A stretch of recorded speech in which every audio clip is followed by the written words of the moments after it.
Guys. Oh, my bad. So again, this is our long call, guys. So we ask that you guys are attentive. Any questions that you have, feel more than free to unmute and ask. This is interactive. So we're gonna start this thing off. Amber, you gonna kick us off? Yeah, if you do use anything that we go over here, post on band, let people know because we're a community and we like to help each other. Um, don't change everything in your business, right? So take some notes and apply one or two things to your business that you learn here. James, do you want to give people another minute or so? Or do you want to start now?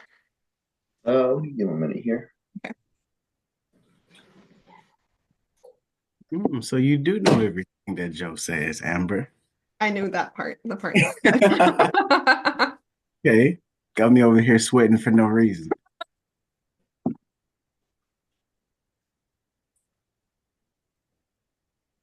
All right. You just go ahead and let's just get started here. You're recording. Yeah. So we're going to go over the 8 pages to 100K and the 10 steps for a higher close rate. So definitely take some notes and write things down. We'll kind of start by giving you the list of the 10 things, and then we'll go in more detail there. James and Paul are going to kind of help me go through all of that for y'all. So the 10 steps for getting a higher close rate. Number 1 is booking Zoom appointments. Number 2 is building rapport.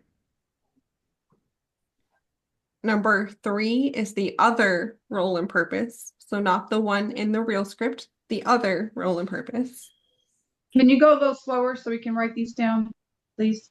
Yep, James, do you want to throw them in the chat too? Or Paul? I got you. Yeah, so the first one again is booking Zoom appointments. Number 1. Number 2, building rapport.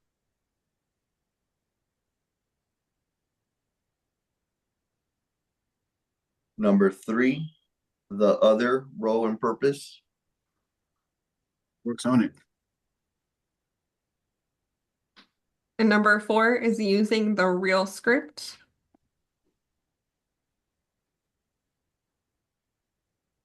Number 5 is doing the FIF.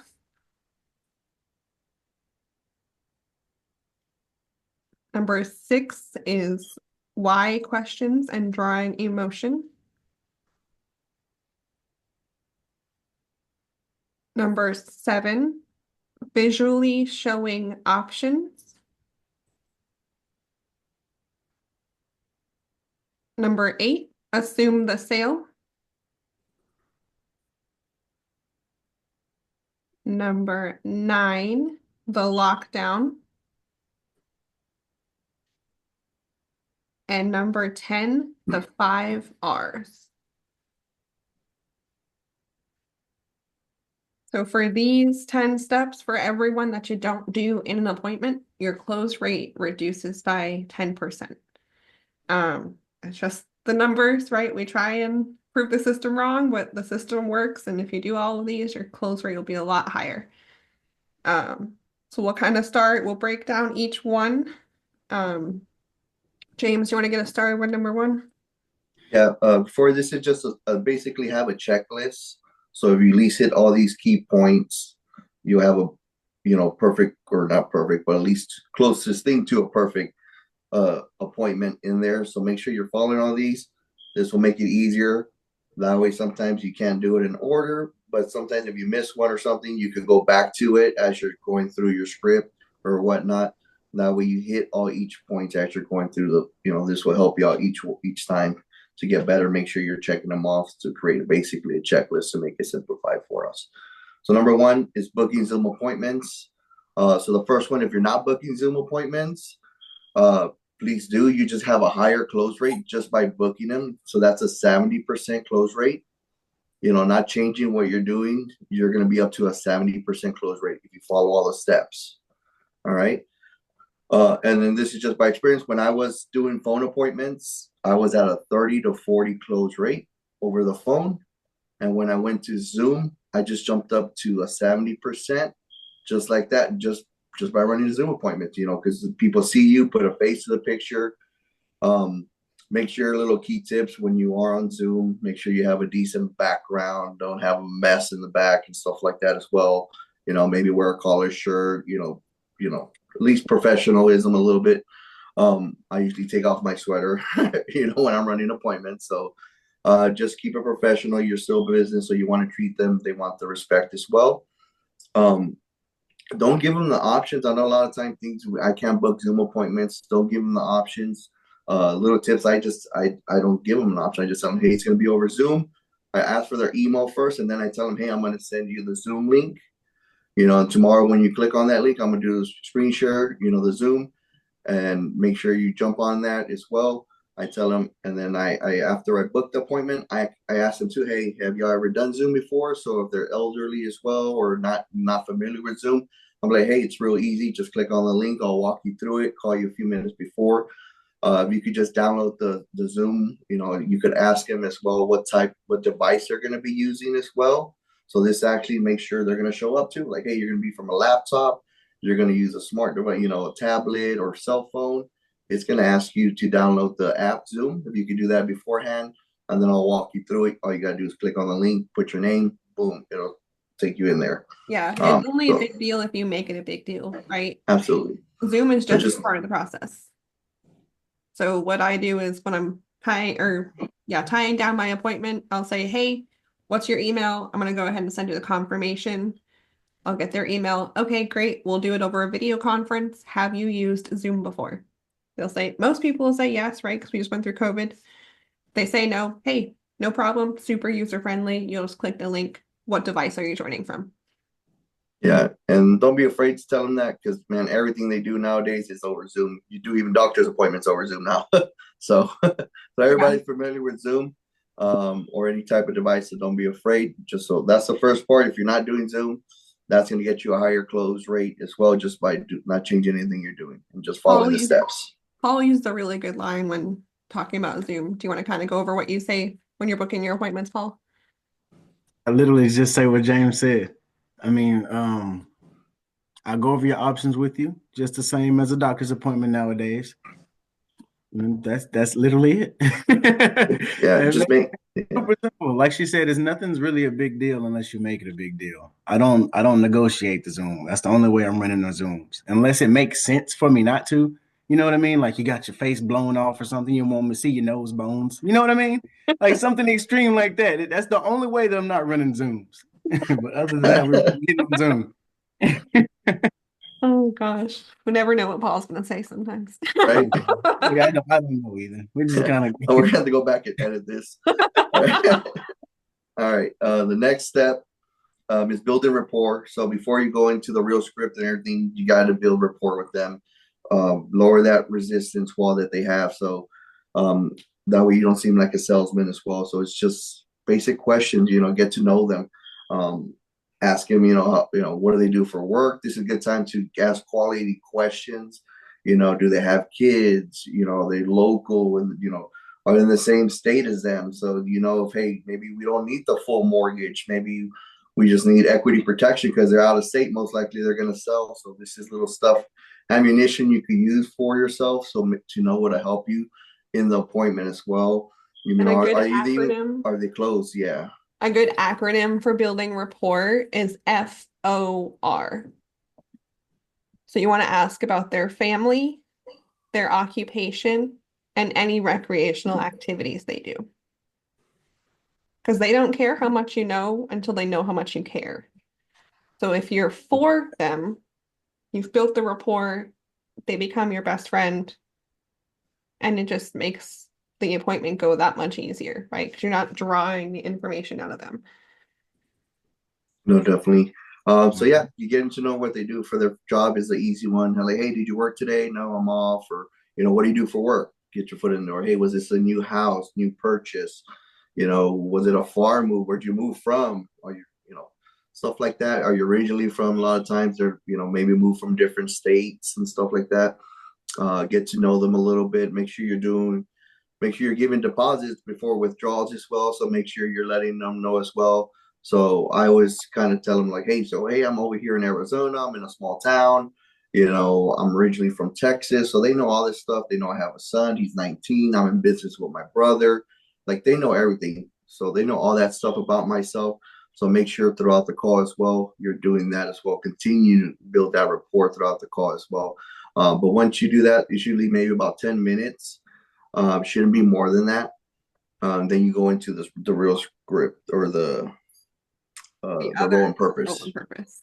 Yeah. So the next step after you build rapport, usually it's about a good 10 minutes or so. You don't want to overdo it because sometimes you do have talkers. So make sure you're taking control of the call, redirecting them back in there. So, yeah, I don't want to take your time as well.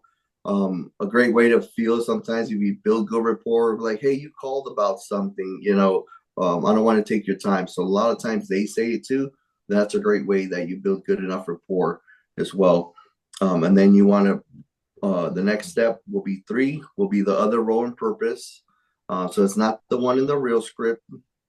It's like a half page. Usually we give it out. We've been posting it. We'll post it again later on BAN for y'all. If y'all haven't picked it up, make sure you do get that. This is basically setting the foundation. If you're not doing this role and purpose, this is setting the foundation for the call, letting you know what we're going to do. Yeah, you don't want to kidnap the client. Exactly. The worst thing you could do is kidnap them, and they're like, I didn't even know that we were going to do an application. Let me pull. Paul, do you have the other role and purpose handy to pull up? Yeah, actually. So we kind of just show them a little glimpse there. Let me share my screen real quick. Got it always pulled up just in case.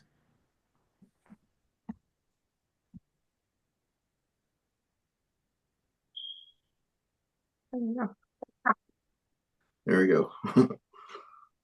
Yeah, so Paul, you want to kind of read through this and just to give an example? Of course I do, Amber. So my role and purpose today for this appointment is I'm just trying to get you the most amount of coverage you qualify for the least amount of premium. How I get to do that today is I work with about 30 different insurance companies to be able to shop around for you. So I do all of the work. What I need from you today is I'm going to verify your health information, going to verify your budget a little bit, and we'll put together some options that I normally see families in your situation go with. Now, excuse me. I'll let you pick a couple of those, whichever ones make the most sense and fit your budget. We'll go ahead and fill out those applications today. They usually take about a day or 2 to get approved by the insurance company, but once they're approved, they'll draft out of your account. In about a week and a half, they'll physically mail the policy to you. Sound good?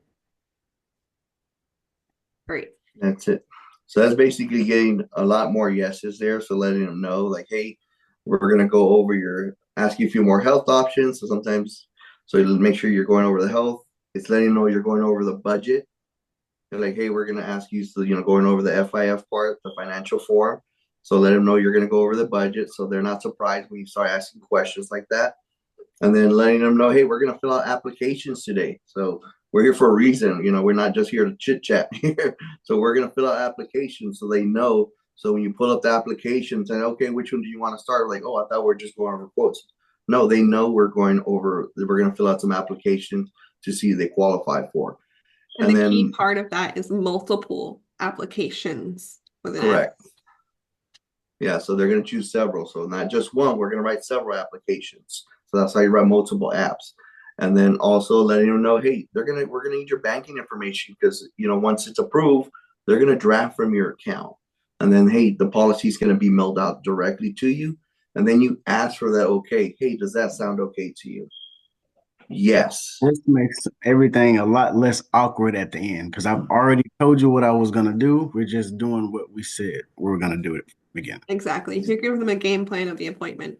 And Brooke is going to post the other role and purpose in BAN so that way y'all can see it too and download it and print it out. Yeah, definitely, right? Because you don't want them to be like, oh, I didn't know.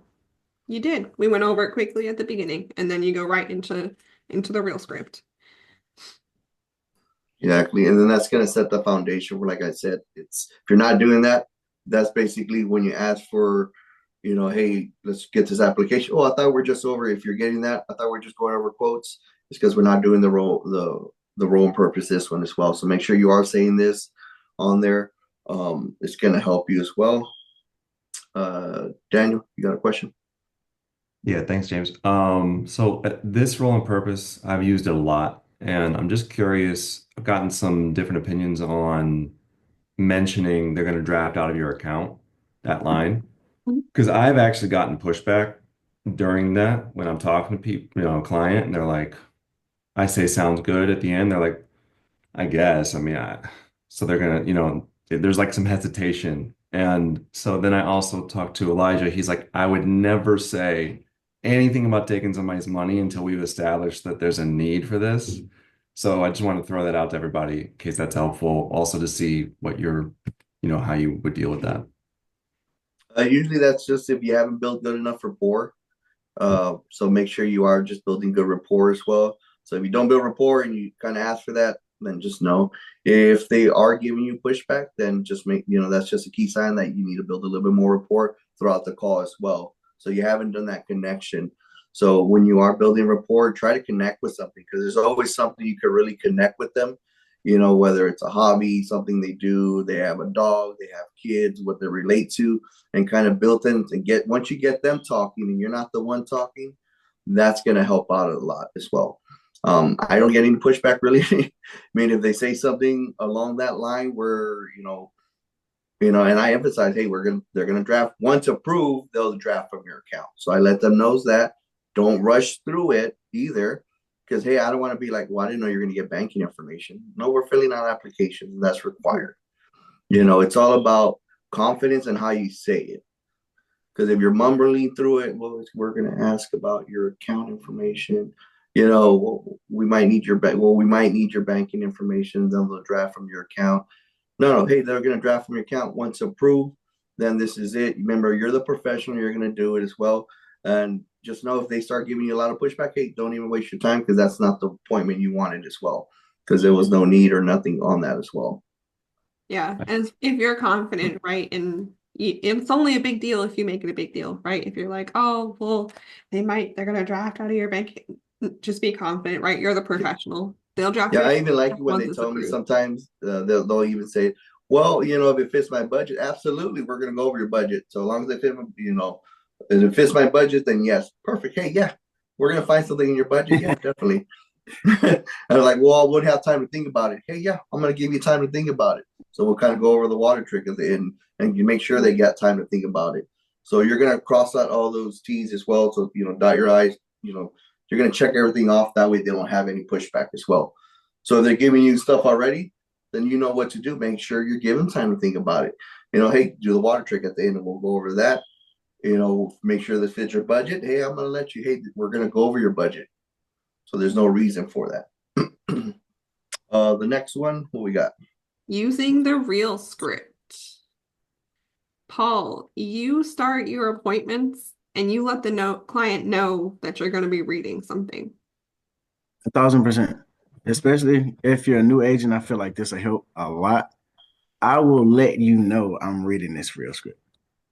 I'm not about to fumble over these words, trying to remember them and stuff like that. Now, granted, I do have them memorized, like 1,000%. Like I'll find myself like starting to say that I'm reading it, and then I'm still looking over here like, oh no, I have to make it look like I'm reading it because I just told you I'm reading it. So definitely memorize it because it helps it come off the tongue a lot smoother.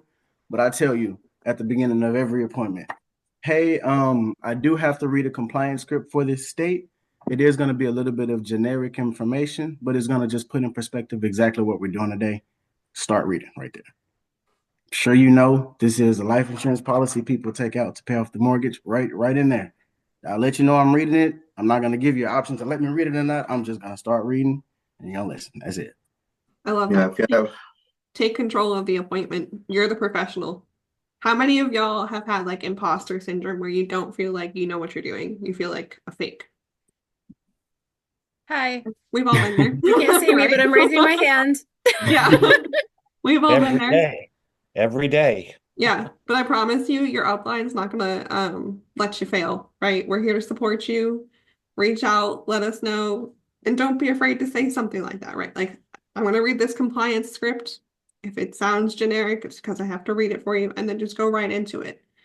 Yeah, just don't be the first time you're reading that. So make sure you go through it a couple of times before. I mean, literally, you want to have most of it where it's still coming out naturally flowing, where you're not stumbling through it.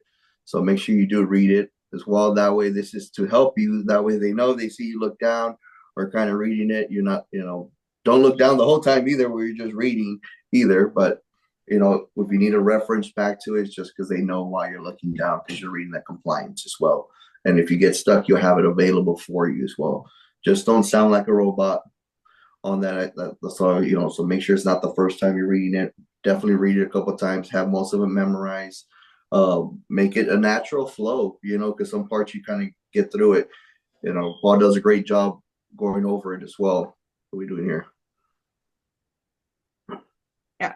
Then real quick, I just want to jump in. I know it's real easy to start having conversations when people ask questions and stuff like that and fall off of the script.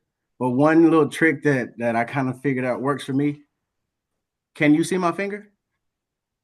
No, right? No. I'm gonna put my finger exactly where I stopped at. That way, when I'm back on the script, I'm back on the script. No fumbling, none of that. It's right back smooth.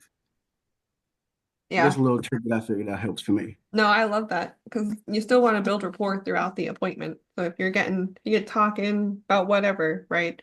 Okay, just have your finger.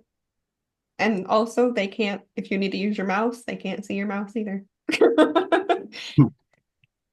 But yeah, just write, these are the 8 pages to 100K. Because if you read these, this is what will get your appointment exactly where it needs to be when you need to be. There's a lot of psychology behind the whole real script, so don't feel the need to go out and do the Paul way or the Dawn way or anybody, right? Follow the Symmetry way and read the script. James, did you want to kind of touch on something else there? Yeah, just a little tip. Instead of having it printed down face, try to keep it, if you have it printed out, keep it in front of you standing up, or have it pulled up like Paul does, and then just follow it through it, and you can just go, because they're looking at the other screen, but they're not seeing what you're not doing a screen share, so they could see where you're at, or get lost. Is a good tip on that as well. So that way, instead of having it down here, you can post it up in front of you. That way you can see it, or have it on the computer will be a great thing on there as well. And it's always on there, so you don't lose it on that. And with the real script too, like it might, especially your first few times reading through it, the little corny jokes like, oh, I'm still waiting for my rich uncle. They might sound corny, but I promise you they're corny enough to make them laugh. I'll even throw like a fake laugh on there. My brother always jokes, when say that corny joke, hey, I'm still waiting for my rich uncle. If they don't laugh, he knows that they laugh already. He knows he locked them in already, because he builds good enough rapport. They're laughing, they're joking with you, even if it's a corny joke. So that's a good one on there as well. Building good rapport. If you get them laughing, hey, that's a good sign on that.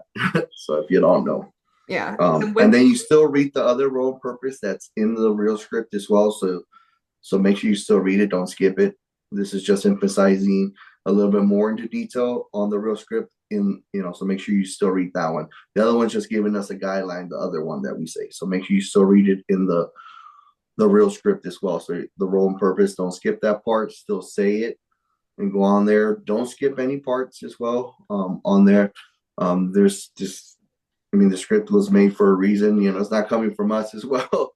from people that have been doing this for 30 plus years, to master, hit every single point, and it's proven to work. As long as you're consistent reading it every time, it works. And I've had agents literally read it word for word. Paul reads it all the time, literally word for word in front of everybody. He doesn't change anything. If you don't know what to, and then especially if you don't know what to say, hey, on the Zoom, I don't know what to say. We have everything you need to say. All you got to do is read it off. And if you find yourself struggling not doing it, it's because you're not reading the real script, or you're leaving parts out. So make sure you're following this checklist that we're doing. If you're struggling, what part you're missing, and start implementing. And it's proven to work as well. You can't wait. Where are we on the next one here? Well, I will say with the real script, you want to read it and take your time. And if you get sidetracked with conversation building rapport, that's great. But get back to it, right? You want to keep the client engaged. You don't want them to lose interest because an appointment you told them was going to take 45 minutes to an hour really took 2 hours because y'all got talking about four-wheeling or whatever for 20 minutes, right? So be respectful of their time, because you told them, hey, we're going to have this quick meeting. We're going to go over all of this for you. You don't want them to be like dragged out and lose interest. And so just build rapport, but stay focused and keep it concise. Yeah, just make sure you're taking control of the call as well. So getting back, especially if you know if they're on a timeline as well or a crunch time. If you know when you show up in the appointment, let them know, hey, this is going to take a little bit more than 30 minutes. I mean, or at least minimum 30 minutes because I got to read my whole script. Then you're writing options as well. So, I mean, little tip, don't book appointments. Forgot to mention, don't book appointments like if they're their lunch breaks, they're at work, driving, that you could do stuff like that. We could just talk to me. No, what time do you get home? If you call them, they're still driving. I don't, the spouse is not there. Don't run a one-legged appointment. I'll rebook it. Oh, she got called into work. Okay, hey, we can reschedule. She needs to be there, because this is insurance. It's compliance as well. So make sure you all reschedule it for either later on today when she gets home or the next day when they're available whenever. So just don't be afraid to rebook. Sometimes we want to run appointments right there and then just because usually it's a case because we don't have enough appointments. So make sure you have enough appointments. That way you have that posture as well. Hey, perfect. You will reschedule. And I can either dial, go grab lunch or whatever because I have too many appointments. That's the mentality you have is if you don't have enough appointments. So make sure you have your 6 always for the board for that reason because you're going to have something that, life happens with people. So they have to reschedule. Hey, I forgot we have the birthday party we have to go to or, kids have some kind of practice or something, whatever the case may be, because we're calling them midday when we're booking them and they're just going 100 miles an hour. We're trying to book an appointment. So they forget too. So be prepared to get no shows. That's why, hey, when you're in an appointment, they show up, give them all your attention because there's a high chance the 50% chance the next one's not going to show up. So make sure you're present for that appointment in there. If it takes longer, hey, this is the one you're helping. Help them. If they really want it, you could shoot them a text as well. Hey, this is running a little bit late. I can call you right after. Or we could reschedule for tomorrow. So you could just let them, don't worry about, hey, I need to get off rush this one. And then, you don't give it all, you 50% this one just because you're rushing it. And the next one's not even, oh, I just want the quotes. And you just burn this one. So make sure they're giving you the time, give them the time and present there. If it goes over, hey, don't be afraid to reschedule. Your people like busy business, people being busy. So if you have to reschedule, hey, I could call you right after. This should run a little bit more, call you 20 minutes or so. So don't be afraid to do that. All right. Number 5, doing the FIF. Now, this is not the FIF reset. This is the financial information form. So with this, right, read this part of the real script and then in HQ, pull up the FIF form and go through it with them together, share their screen and go through all the questions line by line, right? And this is why we say in the beginning, hey, we're going to go through some financial questions and in the role and purpose in the real script. Some of these questions might be uncomfortable for me to ask, but I'm not doing this to be nosy. I'm doing this to make sure that you have a need and that we find something that makes sense as far as your budget. Now, I'm sure we've all gotten pushback on that, right? I know I have. I still do sometimes. Hey, why do you need to know all that? Hey, I just got to make sure I'm doing my job. I'm not here to sell you something. I'm here to see if you have a need for this coverage. So in HQ, I'm going to share my screen here. We can find the financial information form. Can y'all see my screen? Mm-hmm. Okay.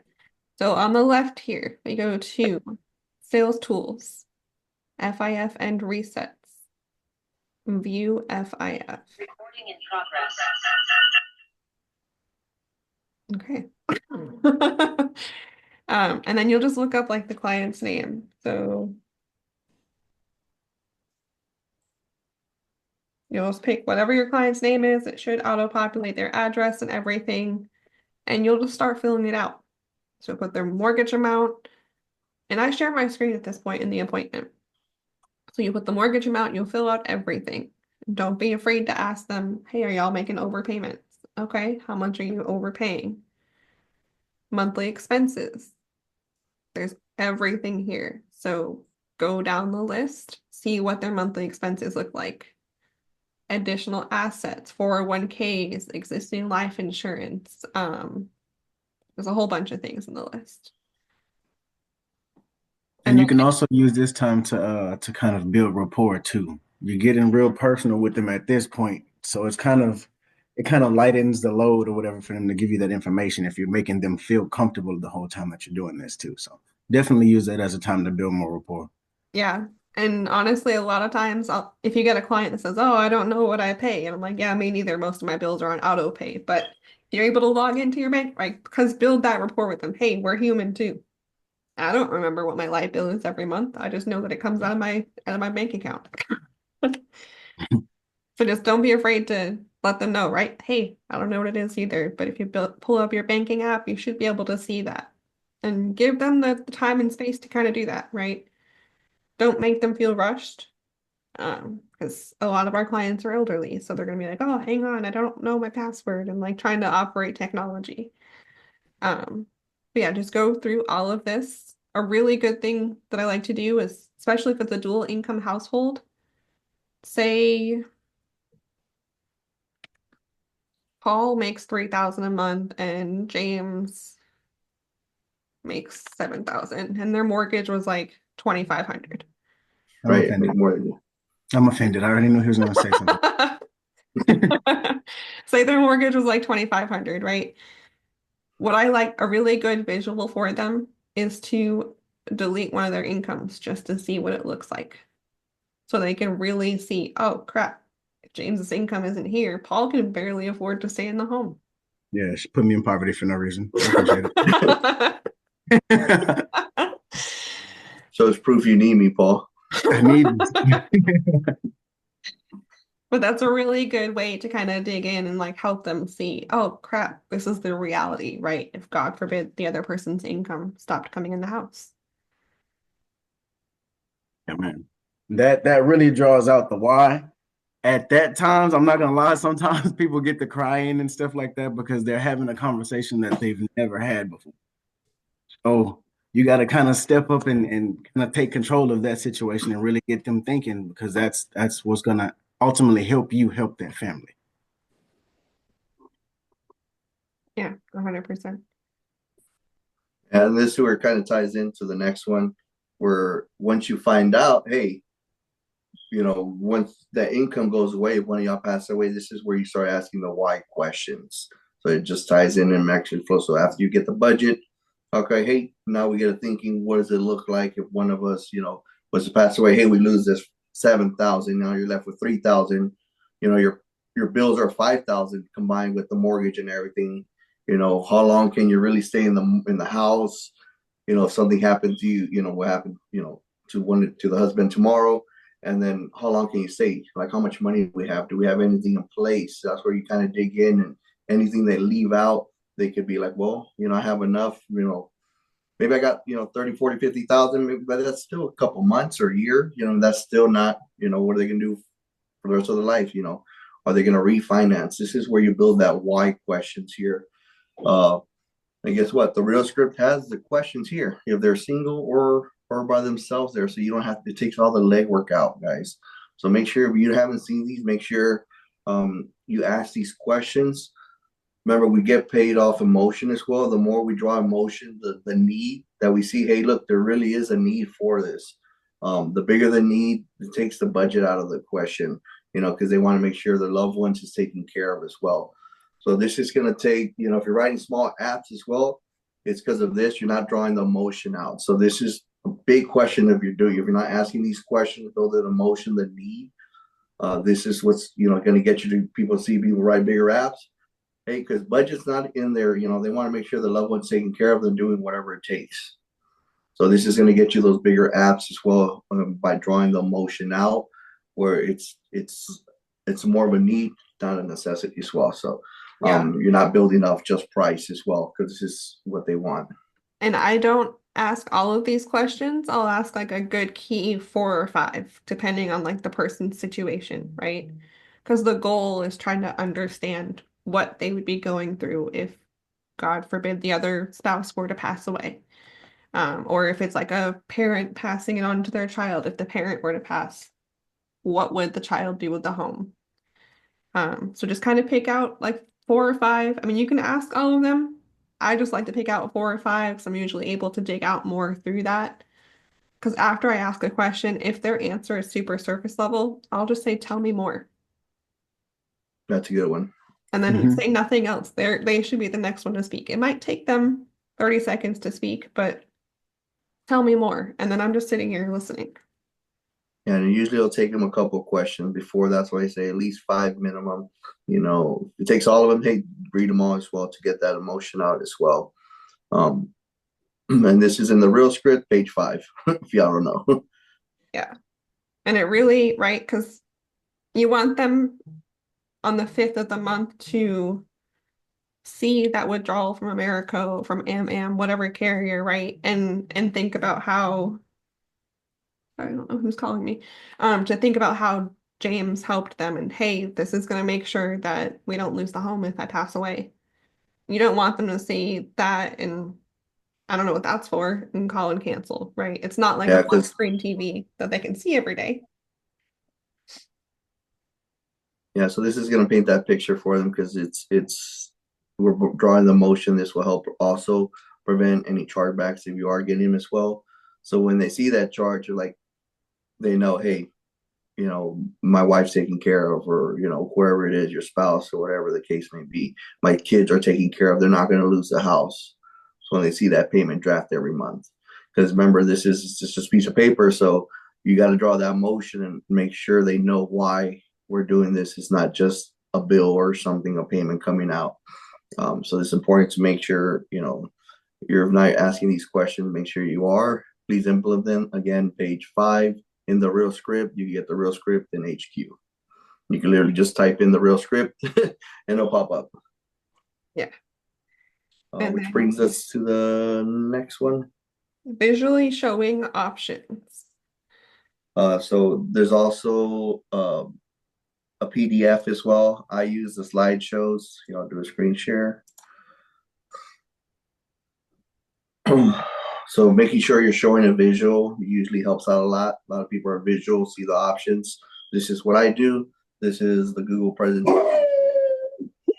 Same, Shiner. Shiner's got some feelings about this. He said, yeah, you better show them options. Oh, that was great. But yeah, right. So a lot of people, I have them grab a pen and paper and write down the options, and I tell them to let me know when they're ready. And James uses the PowerPoint, right? So they can see it in front of them. The like goal here is so they can see all of the options together and they'll be able to pick and choose multiple, right? Because we went over the role and purpose where we said you'll be able to choose several options and we'll fill out applications. So a lot of times you'll get clients that'll, like John will say, oh yeah, right, that 400,000 on me looks good and let's do it with the 300,000 mortgage protection. And then we'll do for Mary, we'll do the 500,000 and the 500,000 for both, right? So it gives them that visual to be able to see, okay, yeah, we can choose this. Like building your own, what is it, Burger King, have it your way, whatever. Yeah, so I usually show them. So, and you don't want to show too many options either, guys. So I just show 2 accidentals. I usually round up to the nearest hundredth on them. And then on the mortgage protection, I usually do the full amount if I can, or half, and then partial. So hey, if you want to write, you know, rock and roll, if you want to do the full mortgage at the 650 for the 230, hey, I'm writing a big app, I'm happy. But if not, hey, you want to keep costs down, we're going to do 500 or 300, and then you want to add one of the accidentals on top as well. Combine it, and usually that's easier. You'll get more coverage for it as well. So that's how you kind of combine them. So I usually give them that as well. Yeah, and right, because you want them to be able to see, and whether you're having them physically write it down or you're using the presentation, that way you're not just rattling off numbers. Because I don't know about make sure you're sure. If someone were to tell me can I ask 6 a numbers, question? if someone were to tell me 6 numbers, I would forget the first one you told me by the time you got to the end. Yeah, so before you start, make sure you tell them, hey, grab a pen and paper. If you're just doing it, if you're not doing the slide or showing them anything, make sure they're writing it down as well. That way they see a visual on as well. Somebody had a question, Terry? Yeah. I have a question. Oh. Don? When you're Yes, doing I I Don? think Dawn was first. who? I Don? don't care. So the question I have, I really like the idea of using the PowerPoint presentation because it kind of spells everything out.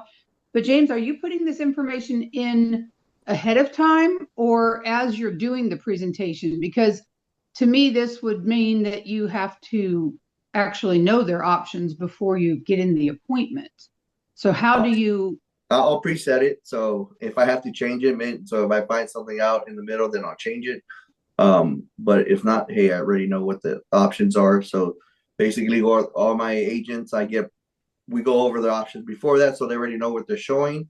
And then I have them, if they get stuck and then we need a pivot, then I'll have them get with me and we'll switch it up before they do it on there as well.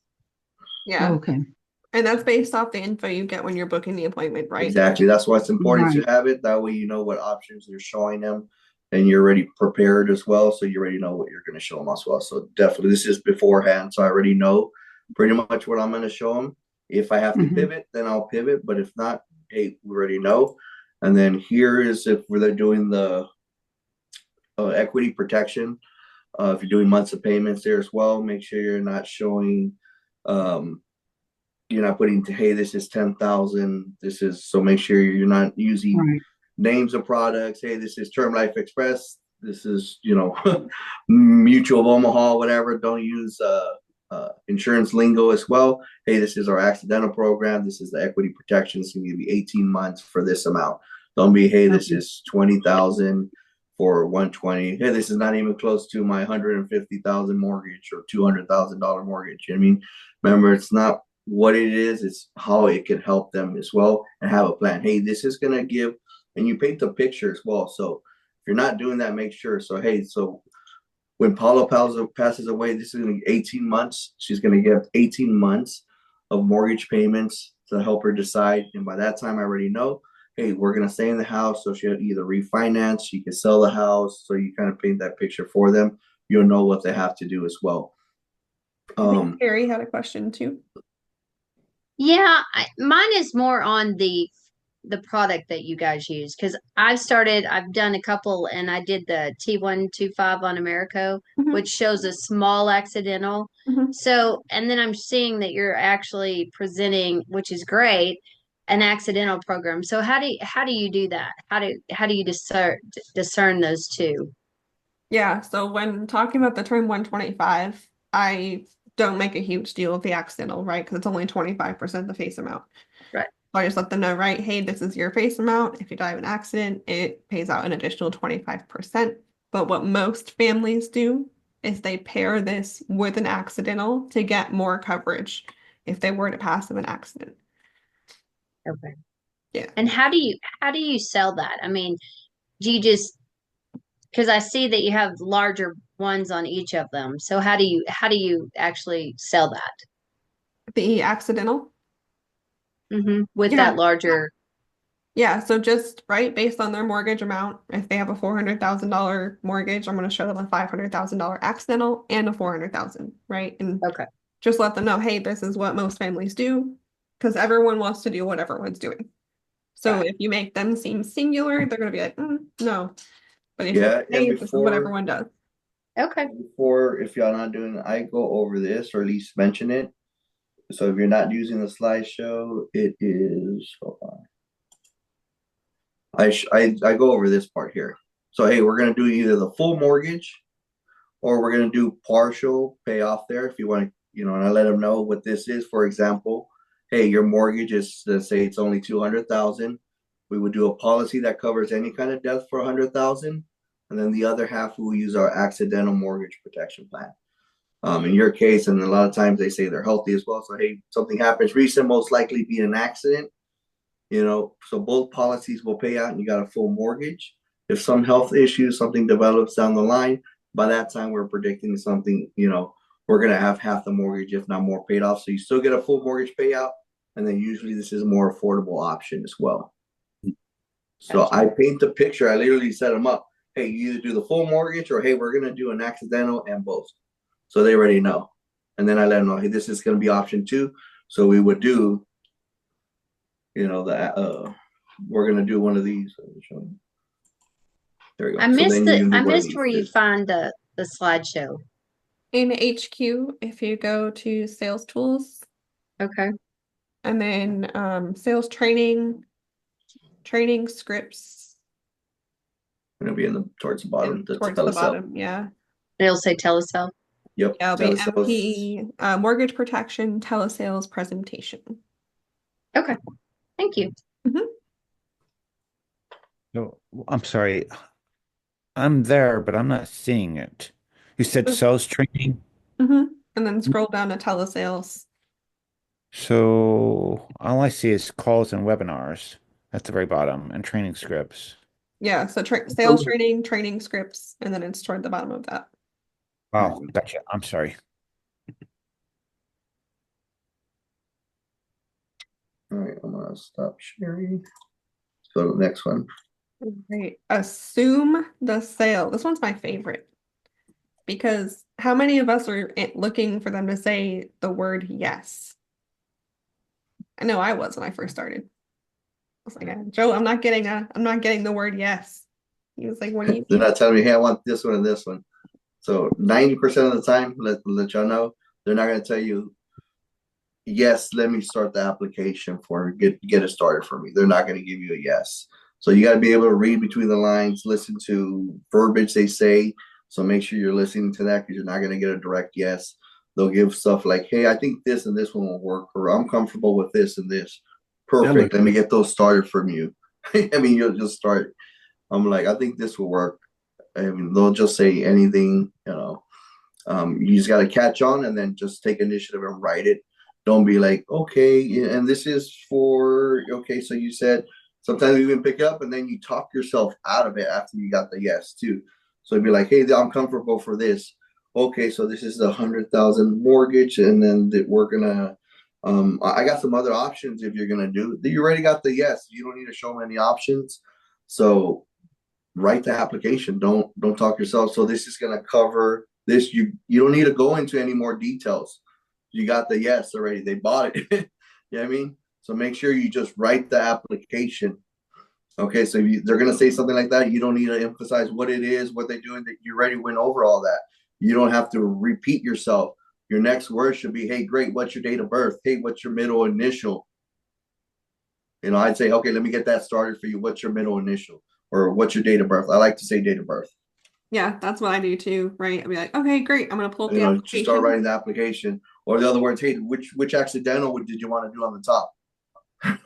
That's the only other words that should be on there. Did you want to do one of these accidental? Which one? Perfect. You know what I mean? Yeah, and the You know, yes, right? It won't be a yes. It'll be like, hey, yeah, I think that'll work, or hey, we're thinking this. Okay, great. What's your date of birth?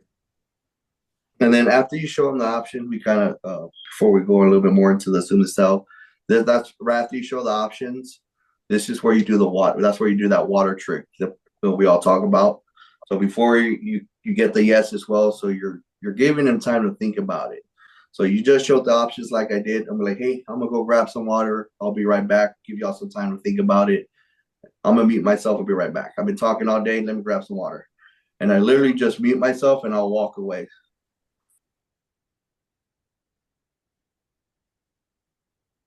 And usually you'll hear people talking in the background, talking about, oh, I think this is a good option. I think let's do this, do that, you know? Yeah, it's my favorite when you just hear them like talking. Like, because after Then you when you show hear, the hey, I think we options, should do this one. I think this one will work. This one. yeah, So after you show give the them time to options, the think next about it. person to talk loses. Yeah, and give them. Don't just go back for a minute. Take 2 or 3 minutes. 5 minutes if you have to. If you still hear them talking, take your time, whatever as well. But walk away, go grab some water, reset yourself. That time I'd be like, I kind of just go back, and then you'll be surprised if the next word when you come back. The only thing I say is, "Hey, I'm back, guys," and I don't say anything else. So unless either they're telling me, hey, I think we want to start this and this, or the next person loses. So unless they're asking me which one options, hey, we're gonna start with the 100,000 or this, or sometimes, hey, so you said the accidental covers which part, or hey, what did this cover? This one have as well? Can we combine these? then you could talk as well, because those are buying questions. So make sure you pick up on stuff like that as well.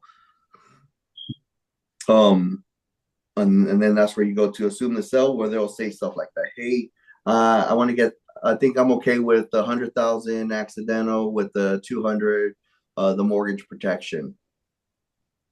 Okay, perfect. Hey, which ones did you want to do for your wife? The same thing. Make sure you ask for that too. Or if they just say, hey, I think I'm comfortable with the the mortgage protection, the 200,000. Okay, perfect. Did you want to do one of the top accidentals? Which one do you feel comfortable? Ask for that extra one. Go for no on there, and then perfect. Let me get that started for you. What's your date of birth? So make sure you pick up on that stuff as well. I mean, it's not, I think I'm okay with this one. That's a yes, guys. So pick up on it. Perfect. Great choice.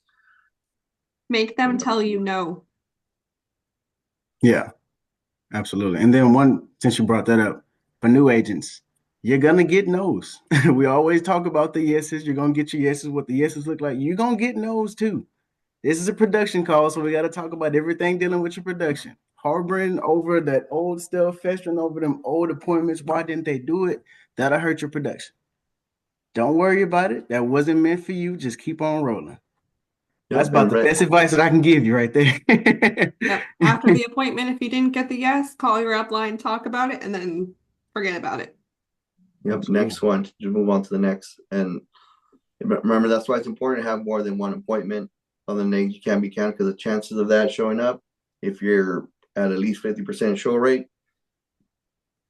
that's going to be, so that's why we say at least have a minimum of 6 to even have, luck to be in the game. So you have your 6 appointments, half of those are going to show up. And then maybe 2 out of the 3 are going to say yes. So you have 2 to 4 applications. If you do that at least 4 times in a row, hey, you can't fail.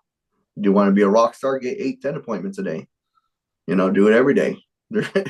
Uncapped income, guys. That's why you see all these rock stars hitting 20, 30,000 in a week or more on the national calls. And in our group, Joe hit 10,000, still on vacation. It's doable. He's having 15 appointments, in a day. All y'all going to show up? No, don't freak out. They're going to get no show. So if you don't plan on there, make sure you plan. You're going to get no show. Not everybody's going to show up. Yeah, if you're and then track your numbers, because maybe you're at a 40% or 30%. But if I'm at a 30, 40%, hey, I need to book more appointments. Maybe I book weak ones. That's fine.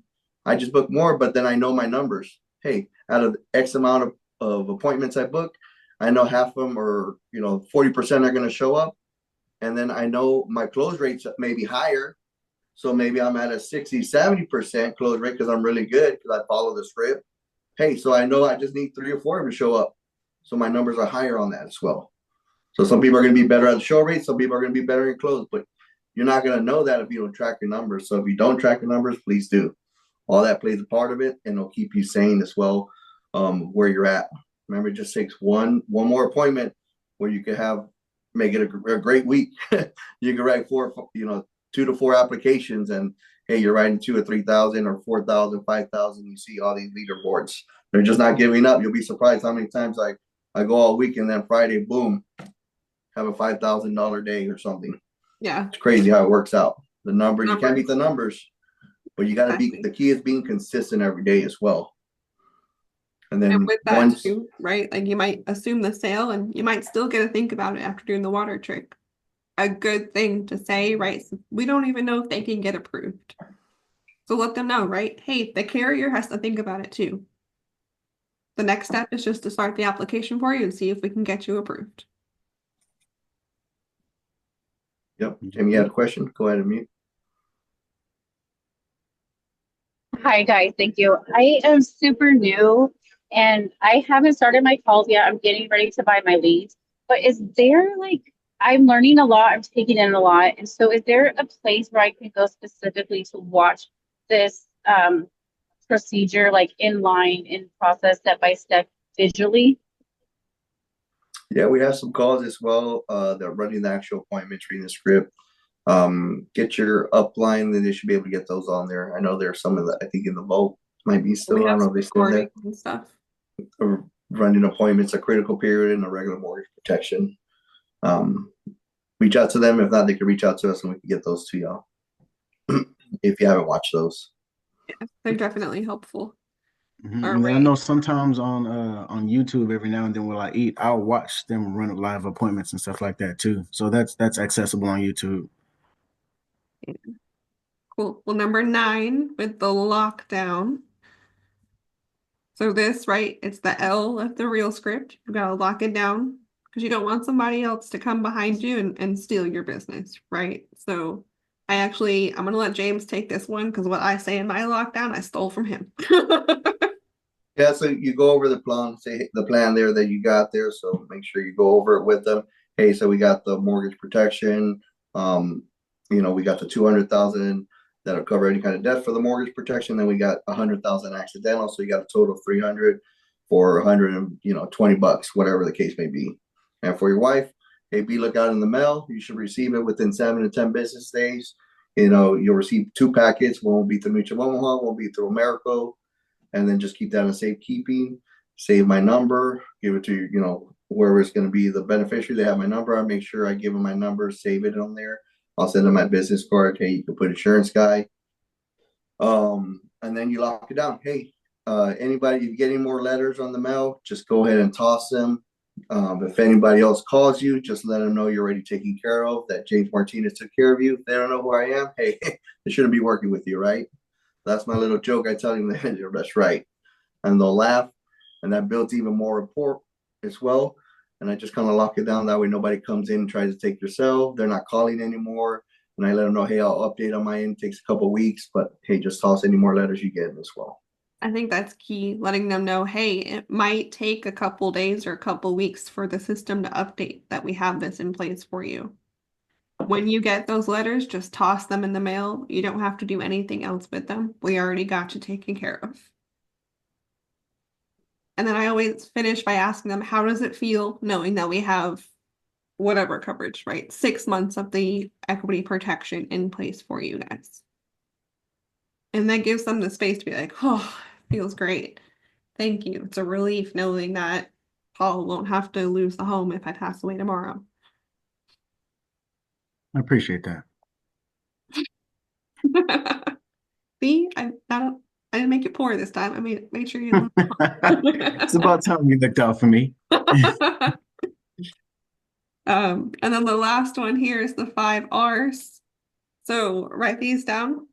They stand for Rugrats, referrals, recruiting, reset, and replacement.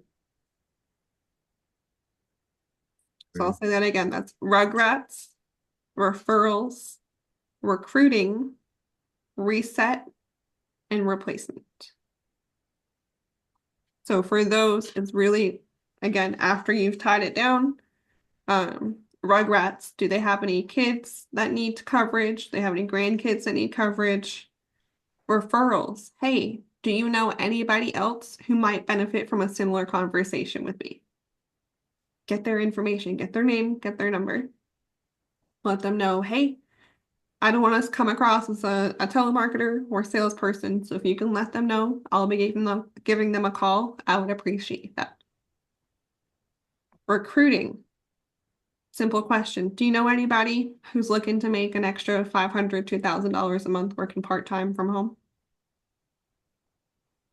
Sometimes you'll get the, yeah, me. Wait, how do I do that?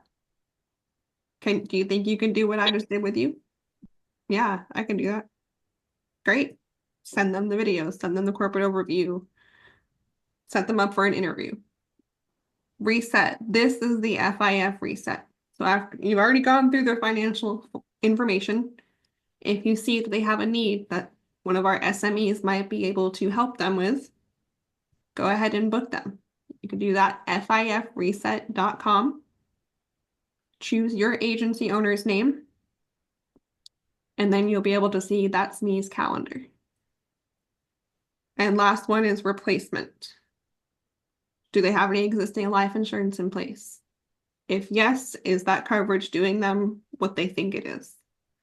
Is it servicing them the way they think, right? They might say, oh, I have 500,000 and I pay $30 a month and they're like 65. That's probably just an accident. Are we doing that? If they had review the with them? policy for a while. I mean, hey, I've had this policy for like 10, 15 years. I mean, I remember I had it for a long time. Hey, guess what? A lot of times most people would only do, they never do really the 30 years. They do a lot of the 20 years. So maybe it's expiring.